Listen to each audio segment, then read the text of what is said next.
안녕하세요. 켈리닥 내과의사 장지윤입니다. 저번 시간에는 최근 화제가 되고 있는 당뇨약이자 다이어트 약인 세마글루타이드, 그러니까 오젬픽, 위고비이죠. 털제파타이드, 마운자로와 젯바운드라고 불리죠. 이 두 가지 약이 각각 심혈관 질환과 간 질환에 이롭다는 연구 결과를 알아봤습니다. 오늘 소개해드릴 연구는 뼈 건강에 필수라고 여겨지는 비타민 D에 대한 이야기를 해볼까 합니다.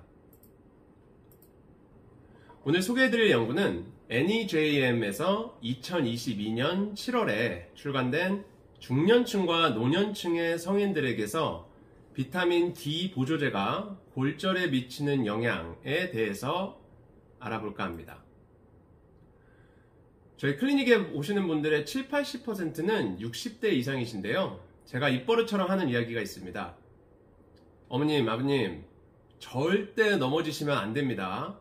넘어지셔서 뼈 부러지시면 누워서 지내셔야 되고 그때부터 숨어있던 병들이 하나하나 다 튀어나오면서 급격하게 안 좋아지십니다. 그러니까 절대 넘어지시면 안 됩니다. 라고 말합니다.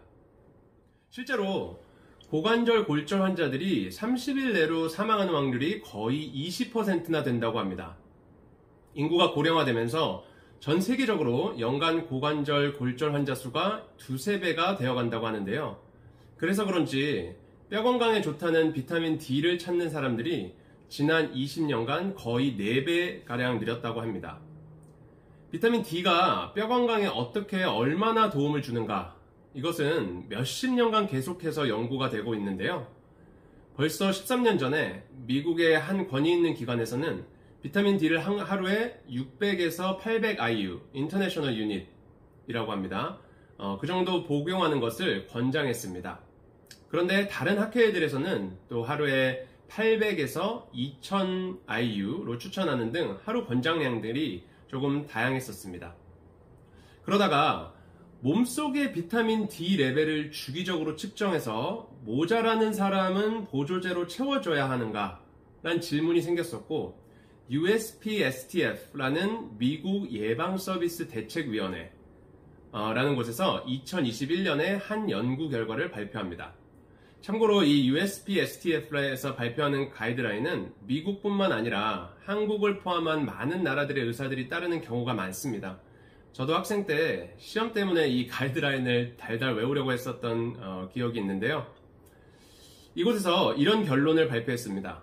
일반 사회에 거주하는, 이게 중요해요. 그러니까 어디 요양원이라든지 요양병원 같은 데서 생활하는 게 아닌 그런 성인들 중에 몸속의 비타민 D 레벨이 낮은 사람들에게 비타민 D 보조제가 골절 위험에 별 효과가 없다고 발표했습니다. 오늘 소개해드리는 이 연구는 이 질문들 중에 이제 비타민 D 레벨이 낮지 않은 보통 건강한 성인들에게는 비타민 D 보조제가 필요할까 하는 질문에 답을 하기 위해 진행된 연구입니다.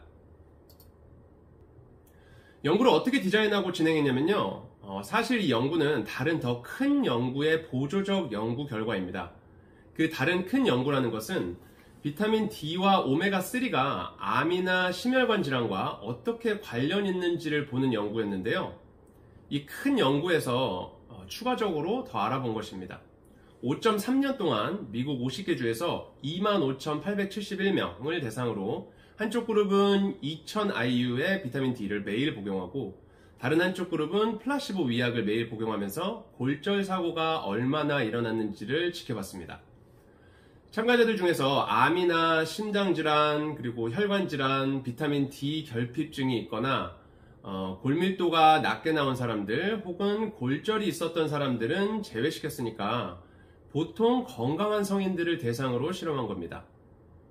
참가자들에게서 혹시나 전체 골절이나 고관절 골절 아니면 비척추 골절이 생기면 실험을 종료하고 그 수를 측정했어요.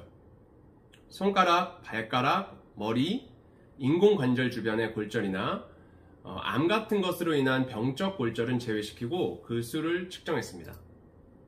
자, 결과입니다. 3개의 그래프가 있는데요. 위에서부터 전체 골절을 당한 참가자들, 그리고 비척추 골절을 당한 참가자들, 그리고 고관절 골절을 당한 참가자들, 그 수를 비타민 D를 복용했을 때와 아닐 때로 비교한 것입니다. 언뜻 봐도 세 개의 그래프에서 두 경우의 그래프가 거의 겹쳐져 있는 것으로 보이시죠? 첫 시간에 설명드렸듯이 hazard ratio라는 것은 얼마나 위험한가라고 생각하시면 되는데, 이게 1이면 위험하지 않다, 2면 2배 위험하다, 0.5면 2배 덜 위험하다 라고 쉽게 생각하시면 됩니다.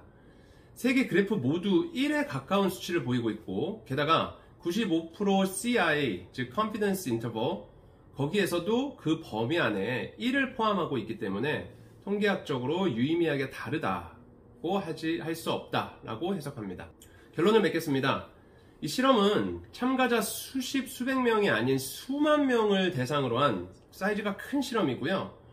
무작위 배정 실험이었던 것만큼 객관성이 뛰어난 실험이라고 할 수 있는데요. 연구 논문의 제목이 말하는 대로 비타민 D 보조제 2000IU는 보통 건강한 중년층, 노년층의 어른들에게서 골절 위험을 확연하게 줄여주지 않는다고 결론을 내릴 수 있겠습니다. 처음 시간에 말씀드린 대로 의학 지식의 총량은 엄청나게 빠른 속도로 증가하는데, 요즘은 거의 2달이면 그 양이 2배가 된다고 하죠. 이 비타민 D에 관한 연구들도 세계 여러 나라에서 진행이 되고 있습니다. 그리고 이런 여러 실험들의 결과를 모으고 분석해서 또 종합적인 여러 결론에 도달하게 되는 것을 Systematic Review and Meta-Analysis라고 하는데, 이것도 이미 비타민의 D에 관한 것들이 엄청 많이 있어요. 하지만 다 같은 결과를 가리키는 것이 아니라 서로 반대되는 결과들도 있고 중립적인 결과들도 있기 때문에 논란이 있다라고 표현할 수 있겠습니다. 오늘은 비타민 D 보조제가 보통 성인한테 필요한 것인가? 라는 질문에 관련된 연구 결과를 소개해 드렸는데요.